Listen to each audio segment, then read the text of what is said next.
আমি যখন কালকে বগুড়া থেকে আসি ওরা আমার দিকে সন্দেহ করছে, আমি তো খেয়াল করিনি অতটা। এটা হচ্ছে আপনার ডর পরে লোক আছে, তালসনের লোক আছে, ওরা মাস্ক পরে ছিল, আমি চিনতে পারিনি লোক। তারপর ওরা উঠে যাওয়ার পরে মনে করেন যে তারলা পারে আসার পরে ওরা আমার কাছে এসে বসলো, 5-6 জন বসলো, বসে বলেছে যে ভাই কোথায় যাবো? আর তুমি শান্তার যাবো। শান্তা যাবো কী করবে? আমি বলছি আমি শান্তার বাসাতে বগুড়া কিছু গেছিল, এমনি কাজে গেছিলাম একটা কাজে। তো ভাই এদিকে সাইডে আসে, এই সাইডে মনে করেন যে যখন আপনি আলতাফনগর পার হবেন তখন রুমে তার লোক থাকে না কেন। সাইডে ডেকা নিয়ে আসার পরে ওরা আমাকে মারধর করবে লাগলো। তখন আর লোকজন বলে কী হয়েছে? করছে আমাকে মোবাইল চুরি করেছে। আমি বলছি ভাই আমি মোবাইল টোবাইল চুরি করি না, আমার কাছে অলরেডি 2টা মোবাইল আছে। স্বাস্থ্যকর অল টাইম হানিকম, সব সময় অল টাইম হেলদি লাইফ। আমার কাছে পরে 2টা মোবাইল আছে, আমি কোনো কারো মোবাইল টোবাইল চুরি করিনি, আমি শুন না।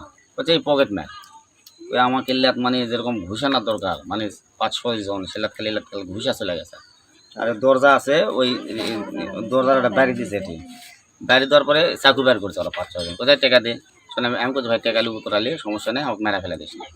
আর তুই কার লোক? করছে আমি সজীবের শালা, আদম দিয়ে সজীবের শালা, খালি এই কথা বলেছে। আমি বলছি তুই সজীবের শালা হচ্ছে তো কী আছে, তোর ইয়ার সাথে কথা আমার হচ্ছে অলরেডি, সব ক্লিয়ার হয়ে গেছে, কোনো ঝামেলা ঝঞ্ঝাট নেই, তো তোরা এখানকে মারপিট করছি। তো তুই ক্যালকা থেকে আমরা করছি, ক্যালকা থেকে আমাকে বল কোনো ভাত টাত খাওয়া না, তোর পাশে আমরা আছি, কোন জাত যাচ্ছ কী করছো না করছো, তোর পাশে আমরা আছি। আমি বললাম রে ভাই আমাকে মেরা ফেলা দিস না, টাকা পয়সা ভালো গেলে তো তোকে এখান থেকে ফেলা দেবো, তুই যদি ডাইরেক্ট মারি তাহলে দোষ আমাকে আসবে, চাকু মারিস। তারপর আমি দরজার যখন আমাকে ওরা ঢেকলা লিয়া যায়, শোনা দরজাটা আমি ওটার জন্য খুব চেষ্টা করেছি, ওরা উঠতে দেয়নি। মিশে একবার হাত ধরে আবার ছাড়া দেয়, মিশে একবার হাত ধরে ছাড়া দেয়। তখন আমি চিন্তা ভাবনা করলাম তো আমার নিজে বাঁচা লাগবে, তো আমি লাভ দিবে চাই, ওরা টানা ধরে। তো লাস্টে তখন স্টেশনে একটু কাছে আসবো, এই টাইমে আমি হাত ছাড়া দিই। তো চিন্তা ভাবনা করছি লোকজন এখন আছে, এখন তো আমি ফ্রেশ হয়ে যাবো, আমার টাকা গেছে। দেখ আমার হাতে তো ওই গেঞ্জি ছিল, আমার ছেলের 850 টাকা গেঞ্জি লিছি বগুড়াতে, ওই গেঞ্জি আমার হাতত ছিল।